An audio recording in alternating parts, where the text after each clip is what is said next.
Assalamualaikum sobat semua. Inilah kisah nyata seorang gadis berusia 19 tahun terpaksa menikahi kakek tua berusia 80 tahun yang kaya raya. Seperti apa kisahnya? Yuk simak selengkapnya. Gaun putih itu begitu cantik, berkilau di bawah lampu gantung kristal yang megah. Anissa berdiri di depan cermin besar di ruang rias. Tangannya gemetar saat menyentuh kain satin yang melingkupi tubuhnya. Di balik keindahan gaun pengantin itu, ada hati yang hancur dan jiwa yang menangis. Hari ini seharusnya menjadi hari bahagia, tapi bagi Anissa, ini adalah awal dari kehidupan yang tidak ia pilih.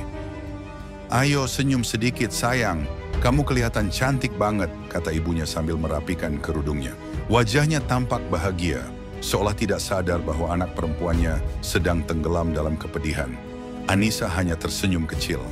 Ia tidak sanggup membantah lagi. Semua sudah terjadi terlalu cepat. 2 bulan yang lalu, keluarganya bangkrut. Usaha ayahnya hancur akibat kerugian besar dan lilitan utang. Rumah hampir disita, adik-adiknya terancam putus sekolah, dan ibunya jatuh sakit karena stres. Di tengah keterpurukan itu, datanglah satu nama yang mengubah segalanya, Pak Darto. Seorang pria berusia 80 tahun, pemilik berbagai bisnis besar, kenalan lama ayahnya. Ia datang menawarkan pertolongan dengan satu syarat, Anissa menjadi istrinya. Anissa tidak mengerti kenapa pria setua itu ingin menikahi gadis seusianya. Tapi ia tahu jawabannya tak penting. Yang penting bagi keluarganya adalah utang mereka lunas, rumah selamat, dan kehidupan bisa berlanjut. "Kalau kamu menikah dengannya, semua akan selesai, Nisa. Anggap saja pengorbanan untuk keluarga," kata ayahnya waktu itu, matanya penuh beban. Anissa ingin menjerit, ingin lari, tapi kemiskinan sudah menutup semua pintu keluar. Kini ia duduk berdampingan dengan Pak Darto di pelaminan. Pria itu mengenakan jas mahal, rambutnya sudah memutih, kulitnya keriput, dan tatapannya tenang, terlalu tenang hingga terasa asing. Senyumnya tipis, seolah semuanya hanya urusan bisnis, bukan pernikahan. Tamu-tamu bersorak, kamera berkilat, musik mengalun. Semua terlihat sempurna di luar. Tapi di dalam, dada Anissa sesak, seolah tidak ada udara tersisa untuk bernapas. Saat cincin disematkan di jari manisnya, Anissa menggigit bibir. Tangannya dingin dan pikirannya kosong. "Istriku sekarang sudah sah," kata Pak Darto pelan sambil menatapnya. Anissa mengangguk kecil. Ia tidak tahu harus membalas apa. Malam itu setelah pesta usai, ia berdiri di kamar mewah yang dipenuhi bunga dan lilin aromaterapi. Tapi bukan aroma wangi yang memenuhi pikirannya, melainkan rasa takut dan kehampaan. Pintu kamar tertutup. Pak Darto masuk, berjalan pelan ke arahnya. Dan disitulah, dalam sunyi yang menyiksa, pernikahan yang terpaksa benar-benar dimulai. Hari-hari setelah pernikahan itu berjalan seperti mimpi buruk yang berkepanjangan. Anissa kini tinggal di rumah mewah berlantai 3, dikelilingi perabot mahal dan pelayanan dari para asisten rumah tangga yang siap siaga setiap saat. Tapi justru kemewahan itulah yang membuatnya semakin terasing. Ia bangun setiap pagi di tempat tidur yang empuk tapi dingin. Sarapan selalu tersedia lengkap di meja. Tapi rasanya hambar di lidah. Ia punya semua yang diinginkan orang lain. Perhiasan, fasilitas, kenyamanan fisik, tapi jiwanya kosong. Pak Darto bukanlah suami yang kasar. Ia sopan, tenang, bahkan terkadang perhatian. Tapi semua itu terasa formal, kaku, seolah hubungan mereka hanya sebatas perjanjian tertulis. Tidak ada percakapan yang menyentuh hati, tidak ada candaan, tidak ada hangatnya pasangan. Setiap pagi Pak Darto sibuk dengan urusan bisnis. Setiap malam ia hanya berbicara seperlunya lalu membaca koran atau menonton berita sebelum tidur. Anissa hanya menjadi pelengkap, penghias rumah, istri muda yang dianggap sudah cukup dengan diberi fasilitas. "Kalau kamu bosan, belanja saja, minta sopir antarkan," katanya suatu kali. Tapi Anissa tak ingin baju baru, ia ingin kehidupan yang normal. Kuliah, nongkrong di warung kopi bersama teman, tertawa bebas tanpa merasa diawasi. Bukan duduk diam di ruang tamu dengan wajah datar, menonton jam berdetak. Kadang ia iseng membuka media sosial dan melihat teman-temannya. Ada yang kuliah, ada yang magang, ada yang traveling keluar kota. Mereka tampak begitu hidup. Sementara dirinya, ia hanya bisa memandangi taman belakang dari balik jendela, bertanya dalam hati, apakah ini harga dari sebuah penyelamatan? Pernah suatu malam, ia diam-diam menangis sambil memeluk lutut di pojok tempat tidur. Ia merasa hidupnya tidak adil. Ia baru 19 tahun, tapi sudah harus menyandang gelar istri pria tua dan menjalani hari-hari kosong, seperti wanita tua yang menanti waktu. Hari-hari terasa panjang, waktu berjalan lambat, bahkan suara detak jam dinding terdengar menyakitkan. Anissa mencoba menyibukkan diri. Ia membaca buku, menonton film, bahkan ikut kelas online tanpa sepengetahuan siapapun. Tapi tetap saja, rasa sepi dan kehampaan tak bisa diusir sepenuhnya. Malam adalah waktu paling sulit. Ia harus menjalani peran sebagai istri. Meskipun tidak selalu diminta, tapi saat diminta pun ia tidak punya pilihan. Ia hanya bisa menahan napas, memejamkan mata, dan menunggu semuanya selesai. Setelah itu, biasanya ia ke kamar mandi, menyalakan shower, dan membiarkan air membasahi tubuhnya sambil menahan tangis. Karena satu-satunya tempat ia bisa menangis tanpa suara, hanyalah di balik air yang mengalir. Apakah aku akan hidup seperti ini selamanya? Pertanyaan itu terus berputar di benaknya setiap malam. Malam selalu datang dengan ketakutan. Bukan karena gelap, tapi karena kewajiban yang harus dijalani. Bagi Anissa, malam bukan waktu untuk istirahat, melainkan waktu di mana ia kembali merasa seperti tubuh tanpa jiwa. Setiap kali Pak Darto memanggilnya dengan lembut, ia tahu apa artinya. Dan meski wajah pria itu tidak pernah menunjukkan kekerasan, Anissa tetap merasa tubuhnya bukan miliknya lagi.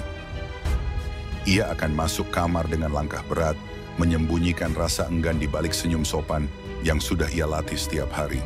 Kadang ia hanya bisa menatap langit-langit kamar, memejamkan mata sambil berharap semuanya cepat selesai. Kadang ia bahkan mencoba untuk menghilang dalam pikirannya sendiri, membayangkan dirinya sedang berada di tempat lain, menjadi orang lain, hidup yang lain.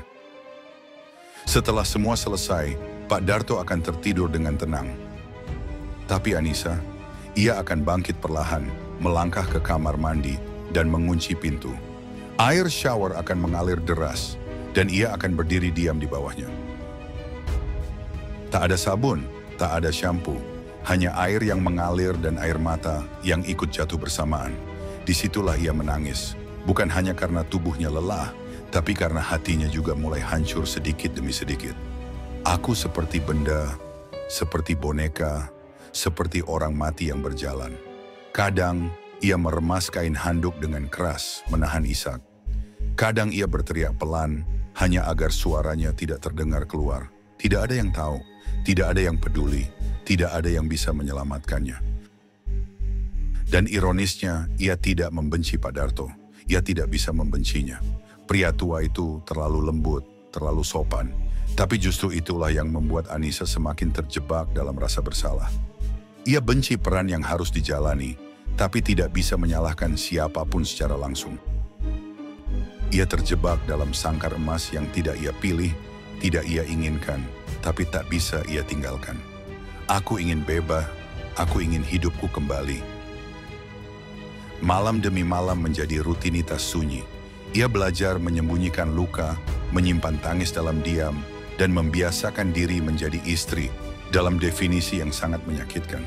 Dan ia tak tahu bahwa dari malam-malam penuh tangis itulah satu benih kehidupan akan tumbuh tanpa ia sadari. Sudah seminggu ini Anissa merasa tubuhnya berbeda. Ia mudah lelah, sering mual, bahkan aroma parfum kesukaannya pun tiba-tiba membuatnya ingin muntah. Awalnya ia mengira hanya masuk angin atau kelelahan.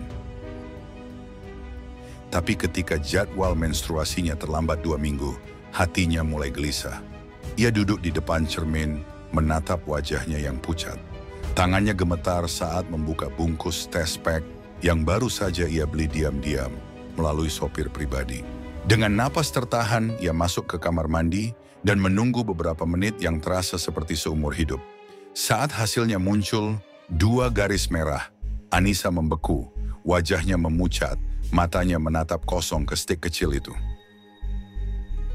"Aku hamil?" Lama ia terduduk di lantai kamar mandi, menggenggam test pack dengan tangan dingin. Tak ada senyuman bahagia seperti yang sering ia lihat di iklan. Tak ada air mata haru, yang ada hanya kekacauan, kepanikan, dan rasa takut yang luar biasa. Ia tak tahu harus merasa apa. Bahagia? Tidak. Terkejut? Sudah pasti. Tapi di balik semua itu, ada rasa sedih yang mendalam. Bagaimana bisa ia merasa bahagia atas kehamilan yang hadir dari hubungan yang tidak ia inginkan? Bagaimana bisa ia mencintai sesuatu yang bahkan ia sendiri belum siap untuk miliki? Malam itu saat Pak Darto kembali dari perjalanan bisnis, ia memberanikan diri mengucapkan satu kalimat dengan suara pelan. "Aku hamil." Pak Darto hanya terdiam beberapa saat, lalu tersenyum samar. "Alhamdulillah, akhirnya, ya." "Ini kabar baik, Nisa. Aku sudah terlalu tua, tapi aku ingin sempat punya anak lagi sebelum aku benar-benar tiada." Kata-kata itu membuat dada Anissa sesak.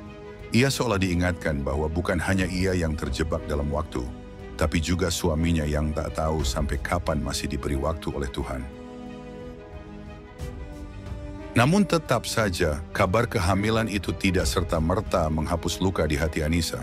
Sebaliknya, ia justru semakin bingung, semakin merasa terikat pada kehidupan yang tak pernah ia pilih sejak awal. Setiap pagi ia muntah, bukan hanya karena mual, tapi karena batinnya pun menolak semua ini. Setiap malam ia memeluk perutnya dengan rasa asing, mencoba menerima kenyataan bahwa ada kehidupan baru tumbuh di dalam tubuh yang masih belum pulih dari luka. Bagaimana aku bisa menjadi ibu kalau aku bahkan belum selesai menjadi diri sendiri? Anissa tahu, badai yang lebih besar belum berakhir. Kehamilan ini bukan akhir penderitaan. Ini justru awal dari pertarungan baru yang lebih berat, menjadi ibu. Ketika hati masih penuh luka, hari-hari kehamilan yang seharusnya penuh haru dan kebahagiaan, justru menjadi masa paling berat bagi Anissa. Perutnya memang perlahan membesar, tapi hatinya semakin mengecil. Setiap kali ia melihat bayangannya di cermin, yang ia lihat bukan seorang calon ibu, melainkan gadis yang belum siap menjadi siapapun, bahkan untuk dirinya sendiri. Anissa sering menangis diam-diam di tengah malam, membelai perutnya dengan perasaan asing. "Maaf ya, aku belum siap. Bahkan kadang aku berharap ini semua tidak terjadi." Bisiknya lirih. Ia merasa bersalah, tapi rasa bersalah itu tak bisa mengalahkan rasa takut, cemas dan penolakan yang terus berbisik di dalam benaknya. "Aku akan jadi ibu seperti apa? Bagaimana kalau aku tidak bisa mencintainya? Bagaimana kalau anak ini mengingatkanku pada semua luka?" Hari demi hari, tekanan semakin besar. Para pembantu di rumah mulai memperlakukannya bak ratu, menyajikan makanan sehat, menyiapkan vitamin, bahkan membacakan buku tentang kehamilan. Tapi justru itu membuatnya semakin merasa terasing. Bahkan Pak Darto semakin menunjukkan perhatian yang tidak pernah ia dapat sebelumnya. Mengajak berbicara lebih lama, memijat kaki, menanyakan perasaannya. Tapi semua itu terasa terlambat. Hubungan mereka sejak awal bukan dibangun dengan cinta, dan kini semua perhatian terasa seperti usaha menambal lubang yang terlalu dalam. Anissa pun mulai sering bermimpi buruk. Ia terbangun dengan keringat dingin, membayangkan melahirkan sendirian, membayangkan anaknya menangis dan ia tidak bisa menggendongnya. Membayangkan dirinya lari dari rumah membawa bayi yang bahkan belum ia cintai. Saat konsultasi dengan dokter kandungan, ia bahkan tak mampu tersenyum melihat detak jantung janinnya di layar monitor. Padahal dokter berkata, bayinya sehat, tumbuh dengan baik, sepertinya perempuan. Perempuan, seharusnya ia bahagia mendengarnya, tapi justru rasa takut kembali menghantam dada. Apa anakku nanti akan merasakan hal yang sama seperti ibunya? Apa ia akan tumbuh dengan melihat ibunya hidup dalam keterpaksaan? Malam-malamnya semakin sunyi. Tangisnya tak lagi sekencang dulu, tapi justru lebih dalam, lebih diam, lebih menusuk. Anissa menatap undangan digital di layar ponselnya dengan perasaan campur aduk. Sebuah grup alumni mengadakan reuni sekolah 5 bulan setelah ia dinyatakan hamil. Perutnya sudah mulai terlihat membesar, cukup jelas untuk membuat orang bertanya-tanya. Awalnya ia ingin mengabaikannya, tapi entah dorongan apa yang membuatnya akhirnya memutuskan datang. Mungkin ia ingin membuktikan pada dirinya sendiri bahwa ia masih berani berdiri di depan orang-orang yang dulu mengenalnya sebagai Anissa, si ceria, si pintar, si penuh mimpi. Tapi perutnya yang menonjol tetap tak bisa disembunyikan. Dandanannya sederhana, wajahnya tetap cantik, tapi sorot matanya menyimpan beban yang tidak semua orang bisa pahami. Saat ia tiba di restoran tempat acara berlangsung, semua mata langsung tertuju padanya. Beberapa senyum, beberapa terkejut, beberapa bahkan mulai berbisik pelan. Itu Anissa ya? Iya, sumpah. Hamil dong? Katanya nikah sama kakek-kakek ya, yang kaya raya itu. Doh, sayang banget. Padahal dulu calon bintang kelas. Anissa hanya tersenyum tipis, mencoba tetap tenang. Tapi di dalam hatinya, ia merasakan luka lama kembali tergores. Tatapan sinis itu seperti peluru kecil yang masuk perlahan, menyakitkan tapi tak berdarah. Teman-teman lamanya datang menyapa dengan basa-basi. Nis, wah, selamat ya. Hamil ya? Iya, jawab Anissa singkat. Oh ya, suamimu tuh. Itu yang, orang tua itu ya? Tanya salah satu teman dengan senyum palsu. Anissa hanya mengangguk. Ia tak berniat menjelaskan panjang lebar. Apa gunanya? Beberapa teman mulai bertanya dengan nada sinis yang terselubung. Gimana rasanya nikah sama orang yang jauh banget usianya? Hebat juga sih, berani banget. Padahal banyak yang dulu naksir kamu loh. Mereka tertawa, pura-pura bercanda. Tapi Anissa tahu, setiap kata mengandung tusukan. Yang lebih menyakitkan adalah saat seseorang berkata pelan, ya wajar sih, cewek zaman sekarang, asal dapat uang, semua dilakuin. Nikah sama kakek-kakek, hamil. Demi apa coba? Anissa diam, ingin membela diri, ingin berteriak bahwa hidupnya bukan pilihan mudah. Tapi ia tahu, orang-orang seperti itu tak akan pernah benar-benar mengerti. Mereka hanya melihat luarnya, gaun mewah, perut buncit, label istri tua orang kaya. Tak ada yang tahu seberapa banyak luka yang ia telan sebelum sampai di titik ini. Cibiran itu menyakitkan, tapi untuk pertama kalinya ia sadar. Yang ia butuhkan bukan pembelaan dari orang lain, tapi penerimaan dari dirinya sendiri. Tangisan pertama itu seharusnya menjadi musik paling indah bagi seorang ibu. Tapi bagi Anissa, tangisan itu justru terasa asing. Seperti suara dari dunia lain yang tak ia pahami. Proses persalinan berjalan lancar secara medis, tapi sangat berat secara emosional. Ia melahirkan seorang bayi perempuan mungil dengan kulit cerah dan rambut hitam tipis. Bayinya sehat, sempurna. Semua orang bersorak bahagia. Pak Darto bahkan menitikkan air mata haru, mencium kening Anissa dengan penuh cinta. Tapi Anissa hanya diam, matanya menatap bayi itu tanpa rasa. Tak ada pelukan hangat, tak ada air mata haru. Hanya sepasang mata kosong yang menatap sesuatu yang seharusnya ia cintai, tapi justru membuat dadanya terasa sesak. Setiap kali bayi itu menangis, Anissa merasa tertekan. Suaranya seperti menambah luka yang belum sembuh. Ia merasa lelah, mudah marah, bahkan sempat beberapa kali menolak untuk menggendong bayinya sendiri. Para suster menyadari perubahan emosinya dan menyebut kemungkinan baby blues atau bahkan postpartum depression, tapi Anissa hanya menggeleng. Pak Darto mencoba memahami.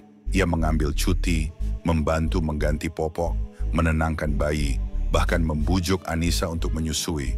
Tapi ketika putrinya menangis dalam pelukan Anissa dan tangis itu tak segera reda, ia merasa semakin terasing dari bayinya sendiri. Anak ini tidak butuh aku juga tidak merasa membutuhkannya. Dan kalimat itu membekas di kepalanya. membuatnya semakin benci pada diri sendiri. Setiap malam ia memandangi anaknya yang tidur tenang dalam boks kecil di samping ranjang. Tapi justru hatinya semakin penuh dengan pertanyaan. Apakah aku akan menjadi ibu yang buruk? Apakah anak ini akan tumbuh tanpa cinta dari ibunya? Hari-hari berlalu dengan luka yang berbeda, luka yang tak terlihat tapi terasa menggerogoti setiap detik hidupnya. Bahkan ketika bayi itu mulai menggenggam jarinya dengan tangan mungilnya, Anissa hanya membalasnya dengan tatapan kosong. Dan inilah titik paling rendah dalam hidup Anissa. Bukan karena penderitaan luar, tapi karena luka batin yang tak bisa ia jelaskan pada siapapun, bahkan pada dirinya sendiri. Namun, dari titik gelap inilah nanti akan tumbuh sebuah cahaya. Waktu terus berjalan dan bayi mungil itu mulai tumbuh. Ia mulai mengoceh, tertawa kecil, dan memandangi ibunya dengan tatapan polos yang tak pernah tahu betapa beratnya dunia dewasa. Anissa masih belum sepenuhnya berubah, tapi ada sesuatu yang mulai muncul. Rasa bersalah yang perlahan berubah menjadi rasa ingin mencoba. Ia mulai membiarkan dirinya duduk lebih lama di samping bayi itu. Hati Anissa mencelos. Ia memeluk lebih erat dan merasakan detak jantung mungil yang begitu nyata di dadanya. Kenapa? Kamu diam hanya dalam pelukanku. Ia mulai menangis. Tapi tangis kali ini bukan karena luka, bukan karena rasa benci, tapi karena ia baru sadar betapa besar kebutuhan anak itu padanya. Meski selama ini ia merasa sebaliknya. Hari-hari berikutnya, pelan-pelan Anissa mulai belajar menyusui dengan sabar. Belajar mengganti popok tanpa wajah masam. Belajar mengusap kepala anaknya sambil berbisik pelan. Malam-malamnya kini tak lagi diisi tangis sunyi di kamar mandi, tapi dengan duduk di samping boks bayi, menyanyikan lagu pengantar tidur, meski suaranya masih gemetar. Aku belum sepenuhnya sembuh, tapi aku ingin belajar mencintaimu dengan cara yang pelan. Tapi pasti, Pak Darto memperhatikan perubahan itu dengan hati lega. Ia tidak banyak bicara, tapi sorot matanya menunjukkan bahwa ia tahu. Anissa mulai menemukan peran sejatinya bukan sebagai istri, tapi sebagai ibu. Anissa pun mulai menulis kembali di buku hariannya. Tapi kini bukan lagi tentang kesedihan, melainkan tentang setiap perkembangan kecil sang buah hati. Hari ini dia bisa tertawa ketika aku menyentuh perutnya. Suaranya seperti lonceng kecil, rasanya manis sekali. Dan semakin hari, perasaan itu tumbuh. Ia tak tahu sejak kapan, tapi ketika suatu pagi anaknya menggumamkan suara seperti "Ma", Anissa memeluknya dan menangis sesegukan. Maaf ya, Nak. Mama baru benar-benar mencintaimu sekarang. Cinta itu datang memang terlambat, tapi ia hadir dengan tulus, dan itulah yang paling penting. Terima kasih sudah nonton video kami. Sampai jumpa di video selanjutnya.